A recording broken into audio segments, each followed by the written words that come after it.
Good morning, everybody, to Hong Kong Free Press Live. We at the Wan Chai Exhibition Centre on this Sunday morning with 1,461 elite voters who are going to cast a vote in support of or against the sole candidate in this 2022 small circle election, John Lee. Mostly grassroots groups, members of national organisations, industry sectors, will be casting their ballots today. Lawmakers, all establishment friendly. And today, to give us some analysis on this, is US academic Michael Davis. He's currently a global fellow at the Woodrow Wilson International Center for Scholars in Washington. He's spent 2 decades on the Tibet issue and written 2 books on Hong Kong, including an upcoming one. Thanks for joining us, Michael. Thank you. He's John Lee's rather broad and quite thin election manifesto. I guess one of the big questions is all these millions of dollars, all of these thousands of people, and the world's media gathered here today. This is quite an operation.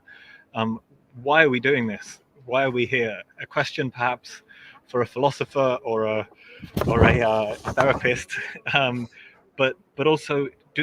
Do appearances matter like this? I mean, it seems to be, as critics say, a shoo-in. There's no other candidate. So why does Beijing and the local authorities go through this?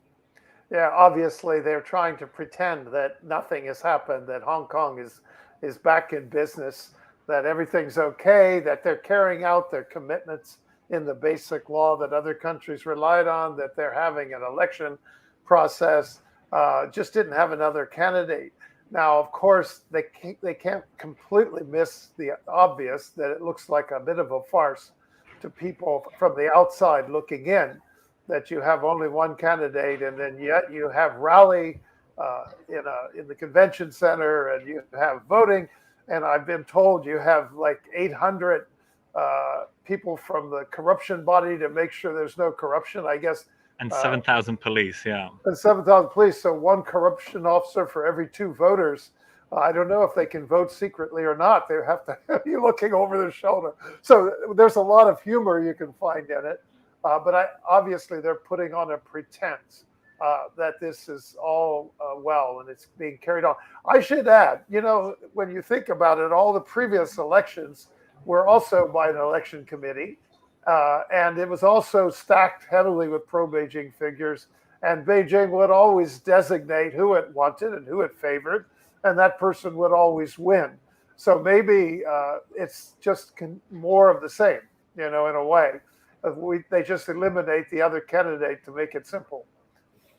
Well, let me say what the authorities would say is that these voters today are broadly representative, and that they cover all sections of society, grassroots groups, industry sectors. And when you compare this system to certainly what's happening in the US and elsewhere, it's affording more stability and not the sort of chaos you're seeing in a lot of democratic countries. What do you reckon to that? Yeah, democracy comes with chaos. The absence of chaos is probably indicative of the absence of democracy.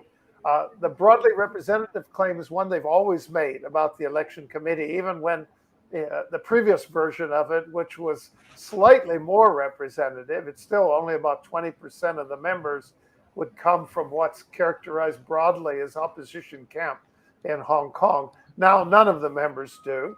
But even when it was 20%, they had no chance of winning, and Beijing was still designating the winner. And in fact, Beijing and the basic law says that the chief executive, even if there's universal suffrage, would be nominated by a nominating committee. And Beijing required in the exercise in 2014 that this same election committee would be the nominating committee. So they were out to manage the election. Even if they allowed everyone to vote, they would choose the candidates and not allow the kind of freewheeling democracy you just described that takes place elsewhere. Yeah, as we remember, I think when that proposal was put down, we had the umbrella movement in 2014. Indeed, you get a circle of voters who vote for the voters that are coming today, and they in turn vote for or against John Lee. John Lee, of course, vetted the very voters last year, leading a committee of people who are turning up today. So it's perhaps not a surprise who is going to win today. What are you keeping an eye on in terms of what's going to happen this morning? Usually, Hong Kong leaders will end up adopting a nickname that reflects the number of votes they got. Carrie Lam was 777. CY Leung was 689. Are you going to be looking at the number of votes or anything else this morning? Well, for the reasons we just discussed, it probably doesn't matter. But a good guess, it'll be, I think, 1461. It'll have all of the members. Maybe that's the only thing possible surprise if one member of the election committee or more than one votes against John Lee. Well, you see that in Beijing, you'll get a token dissenter. But the one guy we had our eye on, Tick, who's one of the non-pro-establishment, the only self-declared non-pro-establishment lawmaker, has said he's voting in support. So maybe you're right, it will be unanimous. Yeah, and so there's nothing to look forward to except, I guess, what he's going to do next, which is choose who's going to be in his government, which I understand he has until July 1st to form his government and be ready to take over. And that will be interesting because of his own reputation as a tough, security-minded guy who seems out to enforce the national security law. Will there be any diversity at all in his government? We'll have to wait and see. Yeah, maybe you could talk more about the choice of John Lee. He is considered to not exactly be Mr. Charisma. Is this a sign of how Beijing perhaps feels about Hong Kong nowadays? I think so. I think, in a way that Hong Kong is slipping into the Chinese mainland model of autonomy. Autonomy on the mainland, whether it's Tibet or Xinjiang, at least in the periphery, is always something the opposite of autonomy. It's usually an area that's viewed as a national security threat, and the central government directly controls what's going on the ground, even though they have laws on ethnic national minorities that would tend to suggest otherwise.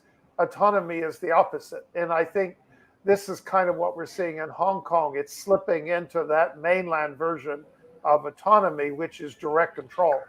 And so that's what I'm expecting, that more and more, and I think they selected John Lee because he demonstrated a propensity to go along with Beijing, to use the language that Beijing uses in his various statements, and to describe what's going on in Hong Kong in the very way that Beijing describes it. So I think they cultivate him. I don't know, for example, how far back they were cultivating him, whether they were aware of him when he was, I think, an assistant commissioner in the police, whether at that stage they were aware of him. But I think once he became the Secretary for Security, they were very much aware of him. And you get the sense, because he carried out their instructions so well in dealing with the 2019 protests and so on, I get the sense maybe they kind of nurtured him to go forward to where he is today. I mean, as you say, 64-year-old John Lee, he was an ex-police officer, security chief, eventually became the number 2 official after overseeing the 2019 protest crackdown. But a lot of what you mentioned could also apply to Carrie Lam, although one might think she would be out of favor with Beijing in terms of how she perhaps had a part in triggering the 2019 demos and dealt with COVID. What do you think is her legacy, her future, and how will she compare to Lee's tenure? Well, her legacy is a kind of train wreck in some ways. And it's sad. I even read an article today by Regina Ip talking about her legacy. It seems that Miss Ip, who's also part of John Lee's team, and very well-known pro-Beijing figure, isn't very happy with Carrie Lam. It's sort of the administration that changed Hong Kong. And I think that's kind of the way almost everybody views it. When I've had a chance to talk with pro-establishment figures, I haven't found their satisfaction with Carrie Lam to be very high. but certainly for the rest of the community, always remembering that about 60% of the voters always voted for the opposition. So all of them would view this as a disaster. They've turned Hong Kong into, many would say, the description that's commonly used is a police state, and they put a policeman in charge. So this is kind of the way the opposition has tended to view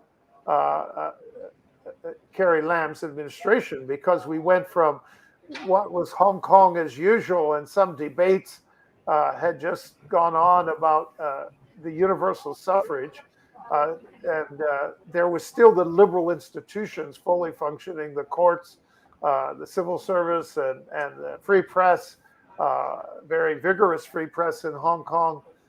And we've gone from that to a place where Hong Kong's press now is ranked 148th in the world by people who rank media environments.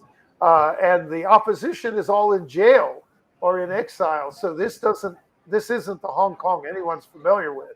So her policies, now we can say, was it her policies? That's a good question. Was she just taking instructions from Beijing, or, given little room to maneuver? We don't know, because that's all opaque.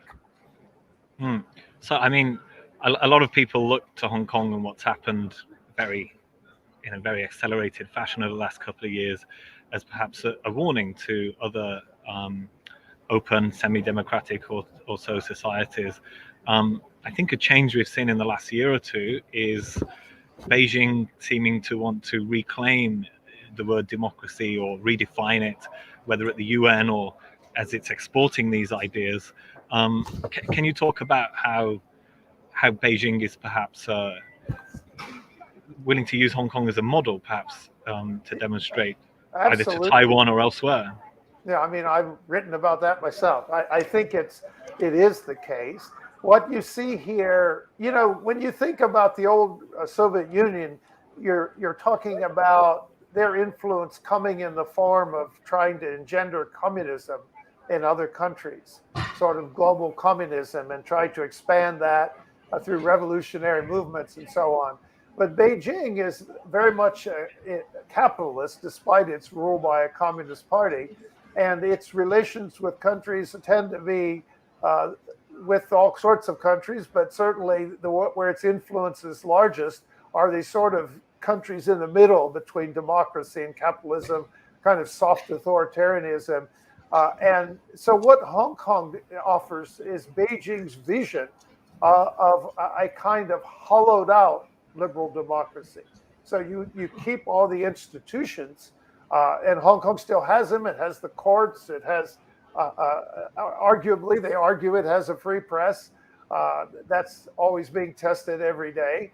And it has all the outward appearance of a place that's a kind of in the middle, because democracy was not fully developed even before Carrie Lam took over. But at least it was headed in that direction, a kind of reform-oriented, soft authoritarianism with liberal institutions. And what we see in Hong Kong is a dramatic hollowing out of all of those institutions. So they're all still there. And that's why Beijing claims it's still following the basic law, of course, with hollowed out institutions, so that the courts are under threat. The legislature now is, patriots only, which means no opposition, very tidy. The selection process for the chief executive is called an election. And again, it's only all the candidates under this model now are vetted. So I guess if you're a country trying to function in that way, where you allow elections as long as you know the outcome ahead of time, then I think the Hong Kong model is Beijing's offering. Right. Well, here we are sat today, despite these promises alluded to in the basic law about universal suffrage, and we talk about how this came about. Obviously, you go back far enough, the Brits arguably had no intention of rolling out full democracy, although there's a counter argument that they attempted to in the 50s and the 90s and got nowhere with it because of objections from Beijing. And then you of course, since '89, had a decades-long fight for democracy, and representation seemed to improve before it took it started to backslide. So I guess the question is, who is to blame for the situation we find ourselves surrounded with this morning? Well, I don't want to let the Brits off entirely because they had colonialism for a century up to World War II. And there was very little. There was some consultation going on occasionally with the local people, but that's about it. But yet after World War II, and the charter then provided for self-determination, the UN Charter, I think the British seemed to be of a mind to get on board with that. But as you mentioned, the Chinese objected because that would allow Hong Kong to go down the path towards independence rather than its return to China. So China sort of took the view that Hong Kong was not one of the colonies in the world entitled to self-determination. And the British pretty much had to go along with that. So from that stage forward, I think their hands were tied on democracy. But to their credit, as a democracy themselves, they supported the liberal institutions and their development in Hong Kong. So it was interesting, when I arrived in Hong Kong in 1985, I asked my class, I said, well, do you like the Sino-British Joint Declaration, which was 1 year old then? Or what would your alternatives be, or what would you prefer? And the class first refused my question because it wasn't a very political society at the time. But then they humored me and they said, well, we'll have Hong Kong returned to China, but then hire the British to run it. So that kind of gives you a popular, and there was a lot of discussion in the community at the time along this line, but it gives you a popular assessment of the two. In effect, there was a sense at the beginning that people identified themselves as Chinese, but they trusted the British governments and the rule of law more. And it's the clash between those core values that the British instituted in Hong Kong and this fear of China's form of governance that is the reason for one country, two systems, for the basic law guarantees and so on, and also the source of conflict in Hong Kong as the public pushes forward those core values. Indeed. Well, looking to the future, it's quite thin on solid policy, but perhaps the choice of John Lee himself says something about the clampdown, perhaps, on what we should expect for the future. We know he's going to probably go for Article 23, the local security law. What do you foresee in his upcoming 5 years tenure? What should we expect from John Lee as leader? Well, I think normally we have to go with what people did in the past. I mean, his speeches, like every new Hong Kong CE, I read something today. Solve the housing crisis every time. Yeah. That's right. And you never know whether they're listening to the people or to the developers, you know. But well, there is a thought Beijing has a belief that economic strife was behind the 2019 protests, right, aside from the US foreign interference and whatever. Are they serious this time, do you think? And what other policies do you expect to be rolled out? It's hard to say. I think he will probably do something in that area because, you know, that's the game that Beijing plays. Beijing does this with all of the areas of China, you know, on the periphery where it has conflict. The Tibetan problem is often seen by them as just an economic problem. And I suppose this is in the Marxist DNA of China, that you see things, if people are objecting, it's economics, where it might be identity, it might be core values, free speech and stuff. They seem to not recognize that too much. And so it seems that Lee is using their rhetoric again in this area, but he's also, his own track record suggests some areas that come up with problems. I don't know what he's going to do with the civil service, for example. He talks about civil service reform, but he's always pushing this loyalty oaths and everything, which is scaring the civil servants away. And so, because they just don't know what it means to them at the end of the day. Basically, they shift from Hong Kong civil service has a fairly good reputation for administration, maybe to shifting to looking over their shoulder to see, what's going to happen. One of the problems with the mainland interference in Hong Kong, that very thing that one country, two systems was designed to avoid, is that a kind of corruption creeps over the border. When people get rewards, whether it's in the government or in business, for their loyalty, for their attachment to people who appreciate what they do, who appreciate their support. So showing support for the government, if you're in the government and you're in a civil servant position, you're supposed to be sort of apolitical. But no, I think there's a pressure on them to be political. And John Lee has been leading the charge on all this oath taking and stuff. So I think that's going to be a problem. And his national security background, the police state accusation, is going to be another area of concern because, again, he was the Secretary for Security when most of the heavy-handed decisions have been made about first the 2019 protest, the police tactics, and then later, under the national security law and the various arrests, pressures on civic organizations, all of this stuff. That's the track record we have to use to predict what he might do as a leader of Hong Kong. And it's not very promising. So, is there cause to believe otherwise? I don't know. A couple more questions. I think that for the opposition, at least, there was this optimistic thought that somehow businesses would flee or object. In the end, it seems COVID was one big factor for those that did decide to flee the city. I mean, is Hong Kong's status as an international city, as a banking hub, a financial center at risk? Does Beijing even care? Is it looking to remold Hong Kong or in its own image or say in Singapore's? He's promised to restore its status, John, as a international city. Is it game over for that, or do businesses really care? Will they stick around? Well, I think they care, but they can charge. When risks go up, the costs go up, right?